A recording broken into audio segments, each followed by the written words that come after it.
రాత్రి భీమవరం వెళ్ళాలని చూసి మళ్ళీ కొన్ని విషయాలు తెలుసుకుని రైలు దిగి ఇంటికి వచ్చిన మాట చాలాసార్లు నేను చెప్పడం జరిగింది. ఆ మరుసటి రోజు ఎయిర్పోర్టుకు బయలుదేరుతూ ఉంటే ఒక వ్యక్తి ఇంటి అంటే ఆ గేటెడ్ కమ్యూనిటీ ఆ మెయిన్ గేట్ దగ్గర తచ్చాడుతూ ఉంటే సిఆర్పిఎఫ్ వై కేటగిరీ రక్షణలో ఉన్న నేను సిఆర్పిఎఫ్ వాళ్ళు ఒక వ్యక్తిని తీసుకొచ్చి నేను వివరాలు అడిగాను. ఆ వ్యక్తి ఏ వివరాలు చెప్పలేదు, ఎవరు అని అడిగితే వారు విధి నిర్వహణలో భాగంగా నాకు అతి సమీపంలో ఉన్న గచ్చిబౌలి పోలీస్ స్టేషన్లో ఆ వ్యక్తిని హ్యాండ్ ఓవర్ చేయడం జరిగింది.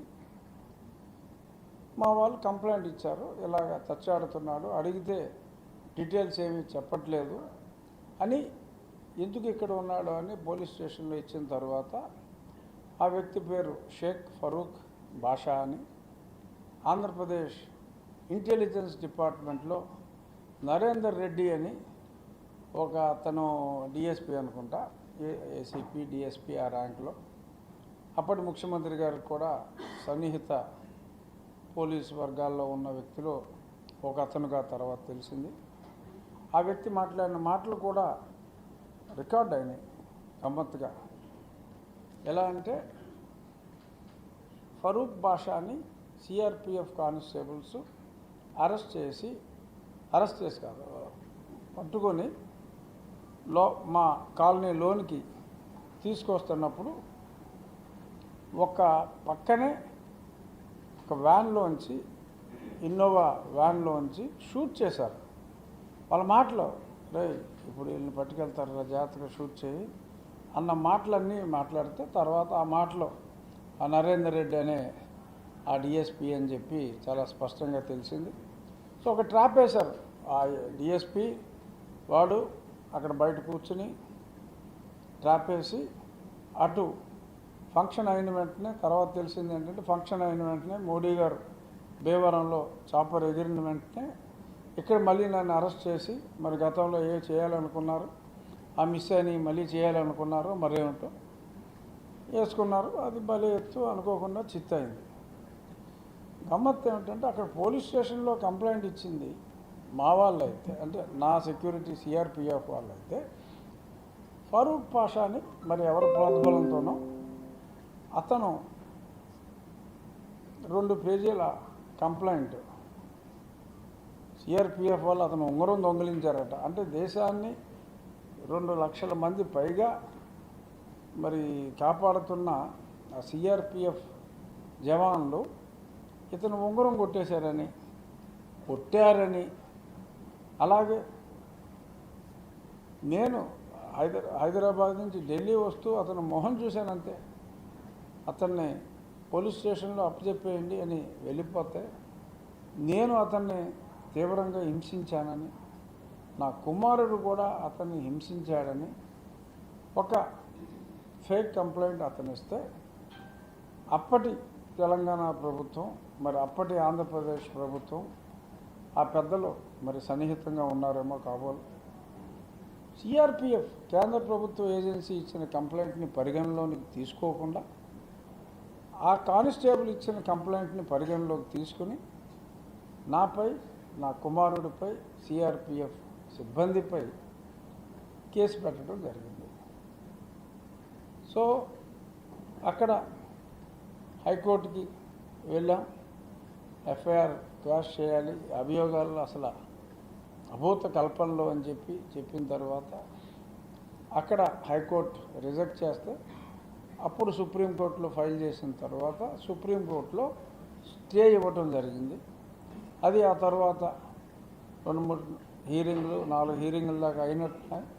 ఈరోజు ఫైనల్ హీరింగ్లో మరి షేక్ ఫరూక్ పాషా అనే అప్పటి ఇంటెలిజెన్స్ కానిస్టేబుల్, ఇప్పుడు మరి అతను ఎక్కడున్నాడో తెలియదు, అతను ఒక అఫిడవిట్ సుప్రీంకోర్టులో ఈరోజు మళ్ళీ మ్యాటర్ ఉన్నప్పుడు పర్సూ చేయడానికి ఇంట్రెస్ట్ లేదని అతను న్యాయవాదులు చెప్పినట్టుగా ఈరోజు నా న్యాయవాది నాకు చెప్పడం జరిగింది.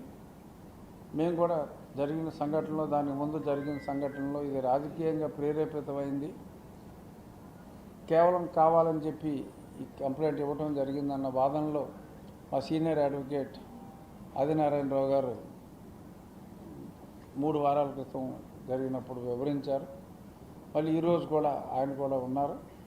మరి ఇరుపక్షాల వాదనలు విన్న తర్వాత మరి ఫరూక్ బాషా, సరే అతను అప్పుడు తప్పు చేసినా బహుశా అప్పటి పాలకులు మరి అతని మీద బాగా ప్రెషర్ పెట్టేదో చేసినట్టున్నారు. చాలా చోట్ల అదే జరుగుతుంది. పోలీసులు వాళ్ళని భయపెట్టి భయభ్రాంతులకు గురి చేసి, పోలీసులు ప్రజలను భయభ్రాంతులకు గురి చేస్తారంటారు, కానీ ఇక్కడ కొందరు నాయకులు వారిని భయభ్రాంతులకు గురి చేసినట్టున్నారు. మరి తన తప్పు తను తెలుసుకున్నాడు కాబోలు. అతను ఇంకా నేను ఇది పర్సూ చేయను అని చెప్పి అన్నట్టుగా వాళ్ళ న్యాయవాదులు చెప్పారు. ఎట్టకేలకు మరి ఒకసారి తలుచుకుంటే బాధ అనిపిస్తుంది. సరే నేనేదో నాకు సుప్రీంకోర్టు న్యాయవాదులు చాలామంది తెలిసిన వాళ్ళు ఉన్నారు, పర్సూ చేసుకోగలిగాను ఆ మ్యాటర్ని.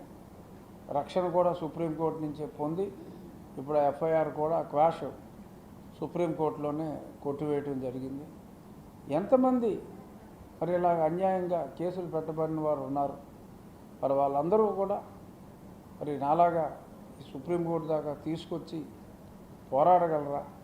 ఎందుకంటే ఎవరో మిత్రులతో మాట్లాడుతూ చెప్పారు, మీరు కాబట్టి ఈ అన్యాయమైన కేసులోంచి సుప్రీంకోర్టు వరకు వెళ్ళి పోరాడి బయటపడగలిగారు. మరి ఇలా ఎంతోమందిని అన్యాయంగా కేసులు పెట్టి వేధింపులకు గురయ్యారు అని చెప్పి కూడా ఒక 2 మిత్రులు ఈరోజు నాతో మాట్లాడటం జరిగింది. అవును, అది నిజం. వేలాది మంది మీద నాలాగే అంటే నన్ను కొంచెం బాగా స్పెషల్గా చూసినట్టున్నారు. బట్ వేలాది మంది మీద అన్యాయంగా కేసులు పెట్టారు. అప్పుడు పాపం కరోనా వచ్చి చనిపోయిన కిషోర్ కావచ్చు, రంగనాయకమ్మ గారు కావచ్చు, ప్రముఖ పాత్రికేయులు అంకబాబు గారు కావచ్చు, అచ్చెన్నాయుడు గారు కావచ్చు,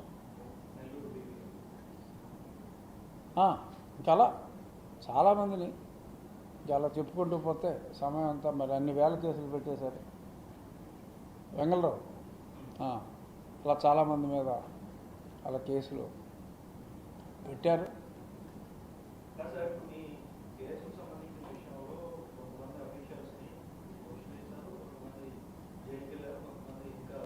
ఏది నా కస్టోడియల్ టార్చర్ గురించి మాట్లాడుతున్నారా? సరే, ఇది కంప్లీట్ చేసేద్దాం. సో ఎట్టకేలకు మరి ధైర్యంగా సుప్రీంకోర్టు వరకు వచ్చి మరి ప్రముఖ సీనియర్ కౌన్సిల్స్ని ముఖ్యమంత్రి నారా లోకేష్ విద్యార్థుల తల్లిదండ్రులకు శుభవార్త చెప్పారు. తల్లికి వందనం పథకాల విడుదలకు నిధులు జరగాలని టీచర్ పోస్టులను కావాలని చెప్పి ఫేక్ కేసులు పెట్టారు కనుక చివరికి న్యాయం గెలిచి నేను బయటపడటం జరిగింది. సో ఇందుకు అది కూడా మళ్ళీ నేను ఢిల్లీలో ఉన్నప్పుడు ఇదే రోజు మరి ఆల్ ఇండియా స్పీకర్స్ కాన్ఫరెన్స్కి నేను రావటం, ఢిల్లీలో ఇవాళ సుప్రీంకోర్టులో 1 గంటన్నర క్రితం ఆ తీర్పు రావటం, ఆ వచ్చిన వెంటనే నాకు పాత్రికేయ మిత్రులు మళ్ళీ ఢిల్లీ పాత మిత్రులందరినీ ఈ రకంగా కలుసుకున్నట్టు ఉంటుంది అని చెప్పి ఈ పత్రికా సమావేశం ఏర్పాటు చేయడం జరిగింది.